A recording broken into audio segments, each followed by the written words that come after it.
My husband's daughter tried to secure half my house, so I slammed the door, blocked them all and destroyed her plan with one move no one saw coming. I, a 44-year-old female, have been married to my husband, a 50-year-old male, for about a year now. He has been married before and has a 26-year-old daughter from his previous marriage, Katie. My husband raised Katie on his own because her mother passed away shortly after her birth due to pre-existing medical conditions that had been exacerbated by the pregnancy. She couldn't make it, unfortunately, and my husband had to do it all on his own. Now, you would expect that it would make Katie a little more grateful for what she had, right? Well, that's not how it worked at all with her. Instead, she became a really selfish, bratty monster who nobody liked. My husband tried his best to make her a good person, but unfortunately, Katie had her grandmother in her corner. My mother-in-law, Pamela, also played a huge role in raising Katie and spoiled her to bits.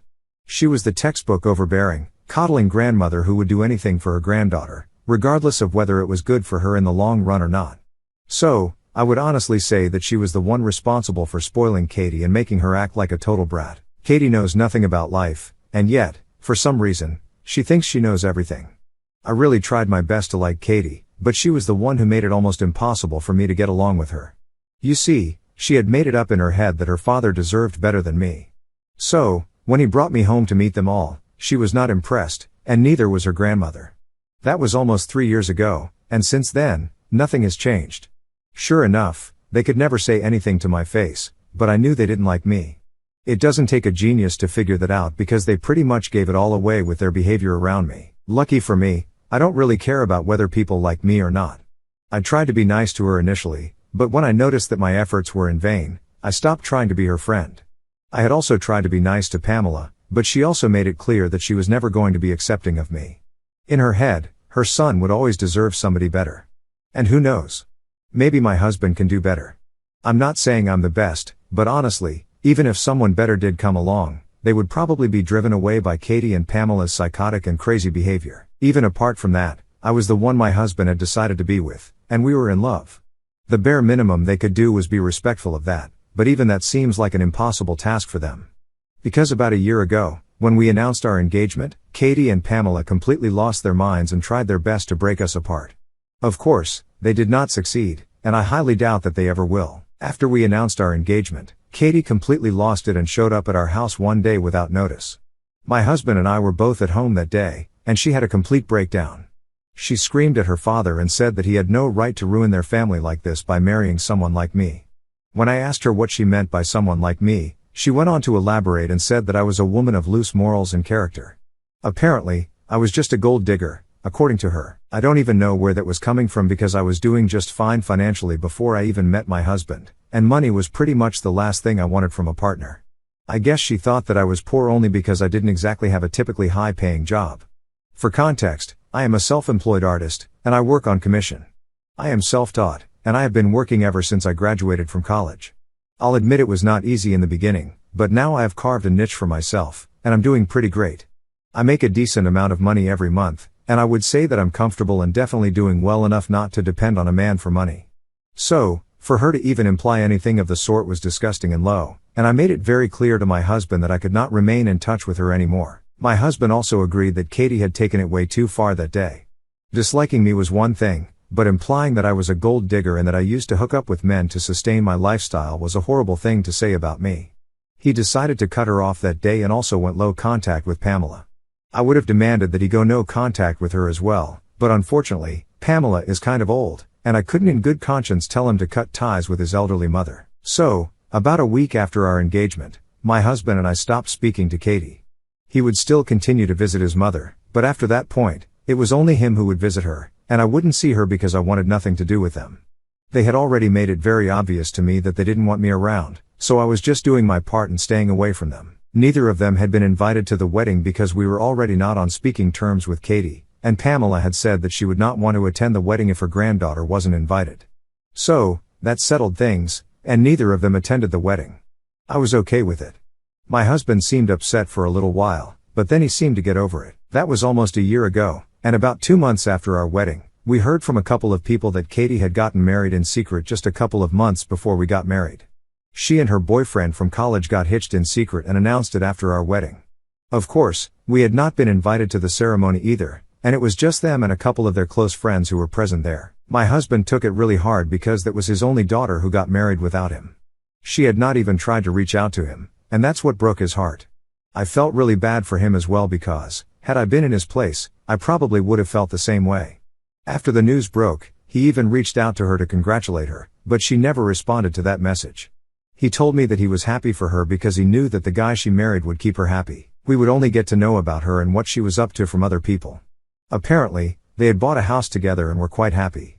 My husband told me that he would maintain his distance, and honestly, if Katie had reached out to us, I would have been willing to forgive her for everything, but she didn't. It was just about a week ago when I received a call from my mother-in-law, and I learned that Katie and her husband were getting a divorce.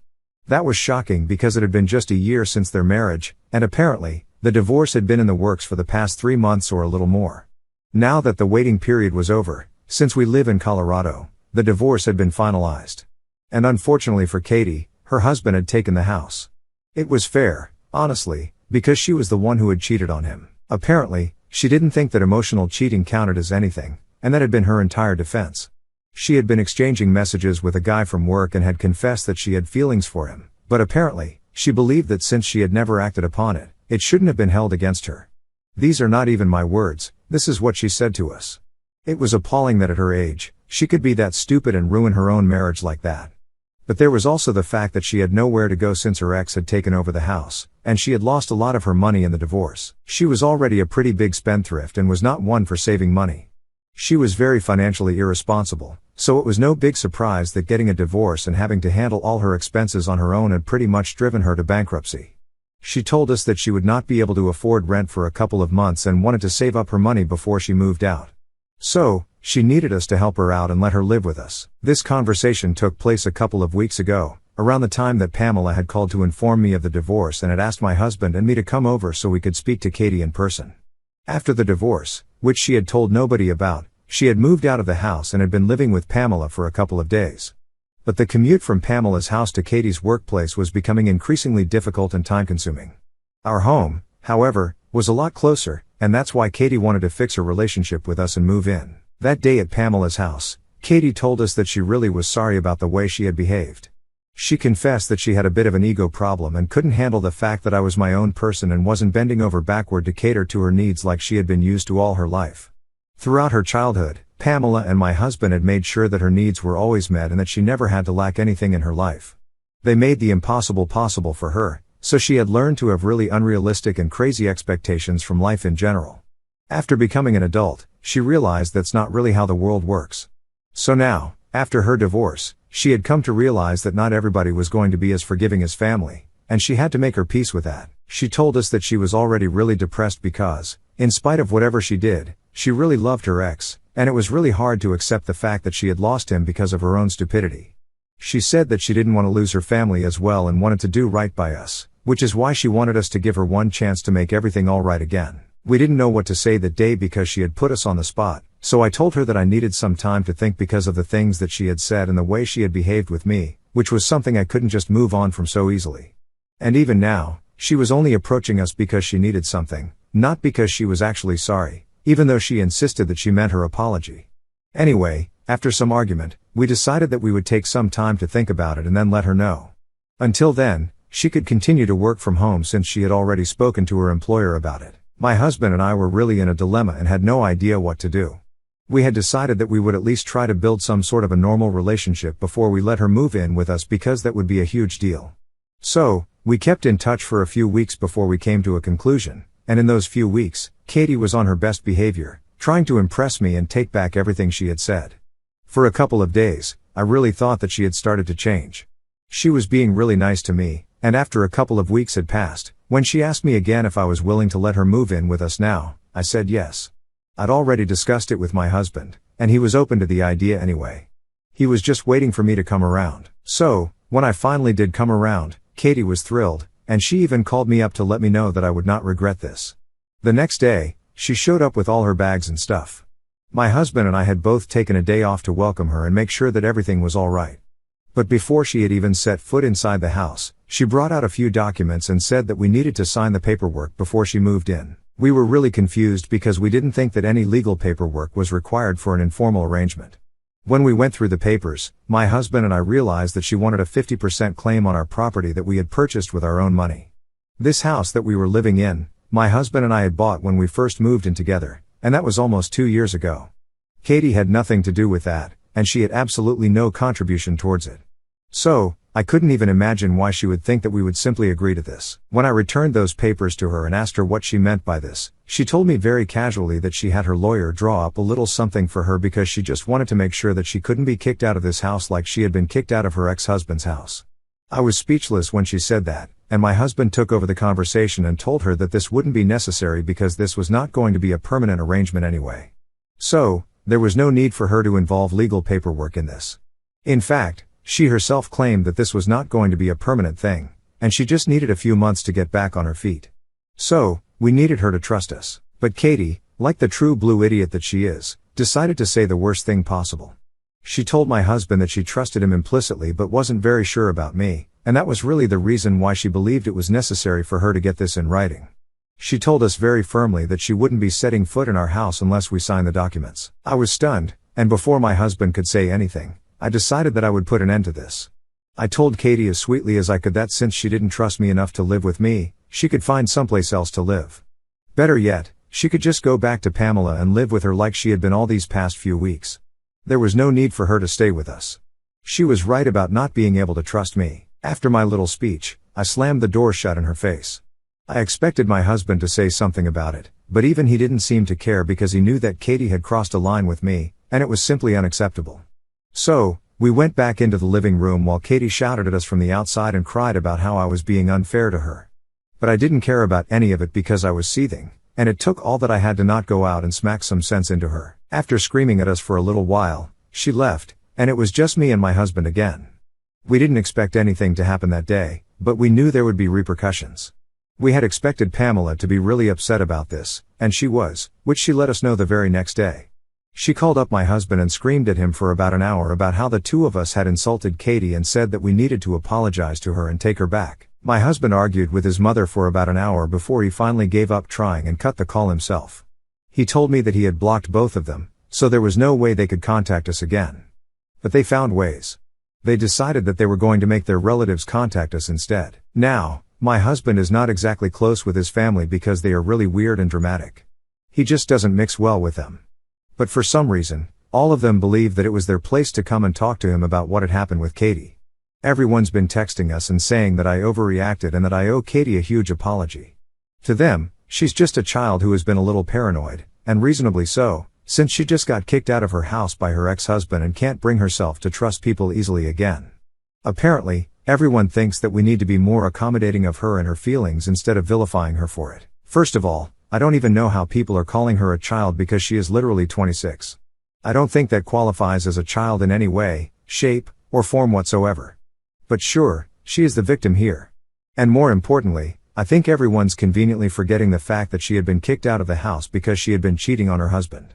Now, I don't know about other people, but to me, that sounds like a pretty fair reason to get kicked out. Things have been really difficult to deal with because everyone is harassing us, me especially. Am I the asshole for kicking my stepdaughter out because she wanted to have ownership of our house? I already knew that, but honestly, the way that my husband's family has been behaving would put anyone in a tizzy over it. Anyway, now that's clear. My husband and I decided to block everybody who had been texting us. It was a difficult process because there were a lot of people who we had to remove from our contact list, and people could refer to it as a mass blocking process of sorts. But yes, to sum it up, we have gotten rid of anyone and everyone who is trying to make us look like the villain just for standing up for ourselves. We can safely assume that Pamela and Katie are probably furious right now, but unfortunately, they have no way of contacting us, so we will never know for sure. After my post here, my husband and I had a serious discussion about this, and he told me that Katie had always been spoiled and entitled, but it had reached a level where even he couldn't handle it anymore despite being her father. He told me that he felt guilty for treating her like this since she was his only child, but I reassured him that if he gave in to all her demands, he would be no better than Pamela. He was actually doing her a favor by trying to mold her into a better person, and he should be proud of himself for that. I don't have any kids of my own, but I knew that if I had any, I would love for them to have a father like my husband. That seemed to pacify him a little, and now we are hoping that Katie takes the hint and tries to become a better person. So, Katie decided to pay us a visit today. Thankfully, I was not at home at the time, and I only caught them when they were leaving. I had to finish up my work at the studio today, so I was a little late. When I pulled up, I noticed Katie and Pamela getting into their car, and they looked really upset. It was only after they left that I came out of my car and went inside the house. My husband was sitting on the couch, and he also looked worked up, and I knew that there had been a fight. He was all red in the face, which only happens when he has been screaming about something, so I knew instantly that his mother and daughter must have said something to set him off. When I asked him what was going on, he told me that they had come to visit him under the pretext of fixing things with us. Apparently, they had contacted him from a different number when he was at work and said that they were waiting right outside our house, so he rushed back home to talk to them. He expected them to apologize because that's what they had said they would do on the phone, but when he reached home and once they were inside, Katie started talking about how she was ready to forgive him even though he hadn't even apologized yet. But she was not okay with me being around anymore. She had said that she had apparently put up with me for long enough, but now I was overstepping, and I had no right to do so because I was not her real mother. So, she expected my husband to talk to me and acknowledge the fact that I had screwed up by insulting her when she came over the other day and apologized to her. When my husband told her that I was perfectly within reason to react the way I did, she started to argue with him and said that he was only taking my side because he was too scared to stand up to me. She accused him of being a coward and said that she was ashamed of having a father like him who couldn't even stand up to his own flesh and blood. So, that turned into a full-blown argument, and my husband informed her that she was in the wrong here, so she didn't exactly need anybody to stand up for her. And more importantly, she already had Pamela on her side, and her grandmother was going to support her no matter what she did, no matter how messed up it all was. So, my husband also ended up saying that he was more ashamed than she was of having a horrible daughter like her. It was really sad because at that point, both Pamela and Katie started crying, and they insisted that apparently I was responsible for this behavior. They believed that I had turned him against them by poisoning him and making him believe that they were terrible people. They were trying their best to manipulate him with their tears, but it was not working because my husband had already seen these things before. He was impervious to them. They continued to cry for a little while, probably hoping that he would interject and say something or maybe apologize to them for hurting their feelings, but my husband didn't say a word and just continued to glare at them while they shed their crocodile tears. After almost 15 minutes of crying, Katie called my husband heartless and said that she couldn't believe that he was just going to let them cry and not even say anything about it to make them feel better. When my husband said that he knew what they were up to and said that these tactics were not going to work on him, she got even more offended and said that these were not tactics. She was just genuinely upset that he, as a father, was refusing to take accountability for his behavior and make things right with her again. She blamed him entirely for allowing me to insult her, and she even played her mom card and said that apparently her mother would be disappointed in the way that he was treating his family now. That's what set him off on a rampage, and he ended up saying everything that he had been bottling up for so many years. He called Katie the worst person ever and said that if her mother even had a clue as to what a horrible person she had turned out to be, she probably would have chosen to remain buried underground because nobody would want to have a daughter like her. I personally thought that was a little harsh, but honestly, the way that the two of them have been pushing my husband and backing him into a corner for the longest time, I'm surprised that he didn't snap earlier. Somebody with my patience probably would have cracked way before he did. I honestly think it's commendable that he was able to avoid this meltdown for so long, but it was long overdue. And it finally happened today. Just before I came back home, he had been yelling at Pamela for ruining his daughter, and he told her that now that she had finally made Katie into the awful kind of person she wanted, she could take responsibility herself and keep him out of it. That's what they had been fighting about just before I came back home, and the two of them decided to leave because they had had enough. And honestly, so has my husband. I calmed him down after they left, and we got our finest bottle of wine to celebrate the fact that he had finally laid out all of his feelings and he wasn't going to have to deal with this drama for a long time. I think that's pretty celebration worthy. Hi, guys. It's been almost a year since I last posted here, and wow, I can't believe how different my life was back then. I just randomly thought of this account a couple of days ago, and it took me a while to remember the credentials, but I managed to log in today.